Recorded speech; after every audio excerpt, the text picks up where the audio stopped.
Assalamualaikum warahmatullahi wabarakatuh. Nama saya Hanis Hazirah binti Zaidi, nombor matrik 2221303. Tajuk kajian saya ialah implikasi teori REBT bagi meningkatkan minat murid dalam aktiviti perkumpulan. Latar belakang kajian kes ini melibatkan seorang klien yang berumur 15 tahun di sebuah sekolah yang terletak di Selangor. Secara umumnya, murid ini mempunyai keyakinan diri yang rendah dalam melibatkan diri semasa aktiviti berkumpulan dijalankan. Klien merupakan anak ketiga daripada 4 adik-beradik. Yang seterusnya, klien juga seorang yang pasif dan kurang bercakap semasa di dalam kelas. Klien juga akan berasa rendah diri jika melihat rakan-rakannya lebih berjaya atau cemerlang daripadanya. Selain itu, klien juga kurang berminat akan aktiviti berkumpulan semasa di dalam kelas dan kurang mengambil bahagian semasa aktiviti dijalankan. Selain itu, bagi pengenalan kajian ini, PAK21 adalah satu proses pembelajaran yang mempunyai kaitan dengan elemen kolaboratif, iaitu merujuk kepada sesuatu aktiviti yang dilaksanakan bersama-sama atau secara berkumpulan. Dari sudut pendidikan, aktiviti kolaboratif merupakan penglibatan aktif yang wujud di antara tenaga pengajar dengan murid atau di antara murid dengan murid. Selain itu, ianya lebih tertumpu kepada pertukaran idea ataupun perbincangan murid-murid tersebut. Namun, ia membawa kepada masalah kepada murid tersebut yang kurang berminat akan kaedah pembelajaran seperti ini, di mana akan memberi kesan terhadap keberkesanan sesi PDP ataupun sesi pengajaran dan pembelajaran. Beberapa rawatan boleh dilakukan bagi mengatasi masalah ini, iaitu dengan pendekatan teori terapi tingkah laku rasional emotif, iaitu REBT. Seterusnya, bagi penyataan masalah dalam kajian ini, iaitu isu murid yang kurang minat dalam aktiviti ini tercetus apabila murid tersebut mengalami keyakinan diri yang rendah. Seperti contoh, mereka ini mempunyai sikap pemalu dan tidak yakin semasa membuat perbincangan secara berkumpulan. Selain itu, berasa ragu-ragu akan kemampuan diri semasa sesi pembentangan dijalankan. Oleh itu, pengkaji berasa tertarik dan bertanggungjawab untuk membantu klien dalam menyelesaikan isu ini. Seterusnya, objektif kajian. Yang pertama, mengenal pasti punca utama yang menyebabkan murid kurang minat belajar secara berkumpulan. Yang kedua, mengenal pasti keberkesanan teori rasional emotif perlakuan, iaitu REBT, terhadap isu kesedaran dan minat belajar secara berkumpulan. Dan persoalan kajian yang pertama, apakah punca utama murid kurang minat belajar secara berkumpulan? Yang kedua, bagaimana keberkesanan teori rasional emotif perlakuan REBT terhadap isu kesedaran dan minat belajar secara berkumpulan? Terdapat 3 metodologi yang telah digunakan oleh pengkaji, iaitu pertama, pemerhatian, yang kedua, temu bual dan yang ketiga, analisis dokumen. Di samping itu, dapatan kajian, terdapat 2 punca utama yang telah dikenal pasti oleh pengkaji, di mana mengapa murid tersebut kurang berminat dalam aktiviti berkumpulan. Yang pertama, iaitu pengalaman murid.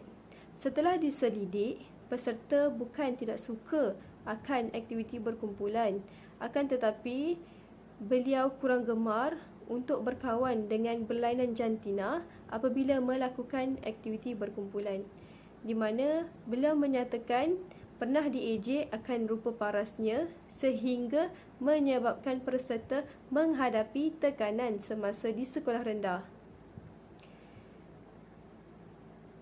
di mana beliau menyatakan rakannya tidak menyukainya. Tindakan beliau ialah beliau berasa tidak puas hati dan mempunyai perasaan rendah diri.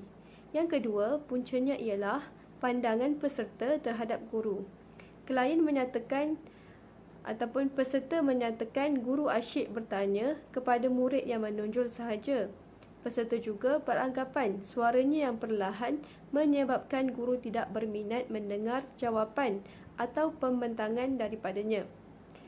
Namun, pengkaji cuba menafikan kenyataan tersebut.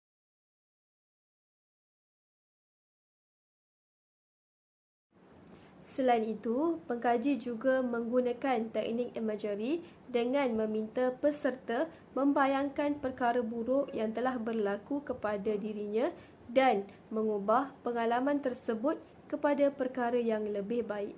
Bagi keberkesanan imagery, seseorang perlu melibatkan seberapa banyak maklumat tentang situasi sebagai kebarangkalian. Sebagai contoh, pengkaji meminta peserta ataupun klien mengandaikan lebih ramai orang di sekelilingnya memberikan sokongan dan sangkaan yang baik kepadanya. Pengkaji bertanya, apakah yang anda rasakan jika berfikir seperti itu? Maka peserta menjawab, beliau berasa lebih tenang dan semangat untuk mencuba disebabkan kurang tekanan dan prasangka yang buruk terhadap orang sekeliling. Di samping itu, intervensi yang telah dijalankan oleh pengkaji ialah intervensi visual tangga kejayaan, di mana pada tangga itu terdapat 3 bendera yang berisi soalan yang menguji pemikiran dan emosi klien. Jika klien dapat menjawab soalan yang pertama, maka klien dapat naik ke tingkat yang seterusnya dengan soalan yang lebih mencabar. Begitu juga pada tingkat yang ketiga dengan soalan yang berikutnya. Jika pengkaji mendapati klien dapat menjawab ketiga-tiga soalan dengan baik, klien akan ditugaskan untuk menjadi ketua bagi sebuah ahli kumpulan.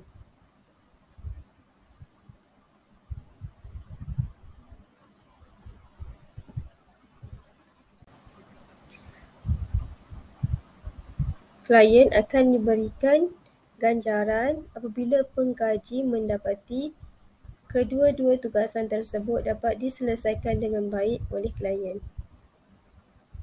Sebagai kesimpulan, isu kurang minat dalam aktiviti berkumpulan dalam diri murid tidak wajar dipandang enteng, terutamanya dalam kalangan remaja. Hal ini kerana aktiviti berkumpulan boleh mendatangkan impak yang positif kepada pembangunan diri murid, seperti kemahiran kepimpinan dan kemahiran berkomunikasi. Walaupun peserta tidak dikira sebagai murid yang mempunyai masalah disiplin, namun sikapnya itu boleh mendatangkan kesan kepada dirinya, rakan sekelas dan guru yang mengajarkannya. Hal ini dapat dilihat apabila peserta enggan memberikan respon serta berkongsi idea semasa proses pengajaran dan pembelajaran dijalankan di dalam kelas. Peserta ataupun klien juga kerap mengelakkan diri daripada terlibat dalam aktiviti yang memerlukan mereka untuk berinteraksi dengan orang lain seperti aktiviti berkumpulan.